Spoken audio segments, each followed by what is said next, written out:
என்ன டாக்டர் எங்க கிராமத்தை தேடி வந்திருக்கீங்க?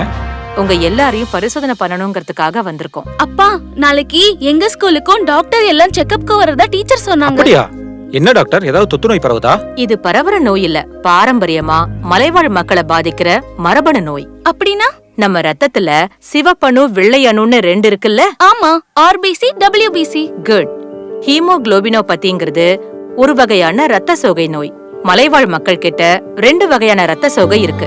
அவங்க மரபணு மூலமா பரவுது. முதல் வகை ரத்த சோகை சிக்கிள் செல் ரத்த சோகை. அதுல சிகப்பணுக்கள் அருவாள் போல் தோற்றமளித்து ரத்த குழாயில அடைப்பு ஏற்படுத்தும். அப்படியாச்சுன்னா உடல் உறுப்புகள்லாம் பாதிக்கப்படுமே. கரெக்ட். அப்படியாச்சுன்னா ரத்த சோகை, பக்கவாதம், ரொம்ப இயல்பா தொற்று நோய் ஏற்படும். 2வது வகை தலசீமியா மேஜர். அது என்ன பண்ணும்? இது குழந்தைகளுக்கு வந்தா மாசம் ரத்தம் ஏத்தணும். அப்படி செஞ்சா உடம்புல இருக்கிற இரும்பு சத்து அதிகமாகி பல சிக்கலை ஏற்படுத்தும். அதை சரி பண்ண முடியாதா? அதை குணப்படுத்த எலும்பு மஜ்ஜை மாற்று சிகிச்சை மட்டும்தான் செய்ய முடியும். அதுக்கு பொருத்தமான ஒருத்தர்கிட்ட இருந்துதான் தானம் பெற முடியும். இதுக்கு என்னதான் தீர்வு டாக்டர்?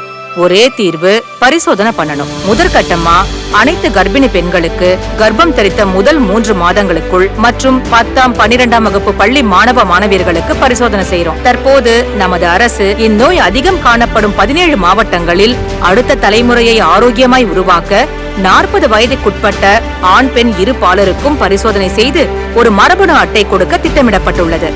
அந்த அட்டை மூலம் தீவிர நோயால் பாதிக்கப்பட்டவரா அல்லது ட்ரேட் உள்ளவரா என்று தெரிந்து கொள்ள முடியும். தொடர்ந்து கண்காணிக்கப்பட்டு அவர்கள் இன்னொரு ட்ரேட் உள்ளவரை திருமணம் செய்யாமல் தடுக்கப்படுவதன் மூலம் அடுத்த தலைமுறைக்கு இந்த நோய் பரவாமல் இருக்க அரசாங்கம் முயற்சி எடுத்து வருகின்றது. அதேபோல் கர்ப்பிணிகளுக்கு ஹீமோகுளோபினோபதி பரிசோதனையும் மேற்கொள்ளப்பட்டு ஒருவேளை கருவில் உள்ள குழந்தைக்கு இந்த நோயின் பாதிப்பு இருந்தால் பெற்றோர்களுக்கு தகுந்த மரபணு ஆலோசனை வழங்கப்படுகின்றது. மேலும் முத்துலட்சுமி மகப்பேறு நிதியுதவி திட்டத்தில் கர்ப்பிணி தாய்மார்களுக்கு ரூபாய் 14,000 பணமாகவும் ரூபாய் 4,000 மதிப்புடைய 2 ஊட்டச்சத்து பெட்டகமும் வழங்கப்படுகின்றது. பரிசோதனையை செய்து ஹீமோகுளோபினோபதியை கண்டறிவோம். நம்ம அரசாங்கத்தின் துணையோடு அடுத்த தலைமுறையை ஆரோக்கியமாய் உருவாக்குவோம். வெளியீடு உங்கள் செய்தி மக்கள் தொடர்பு துறை.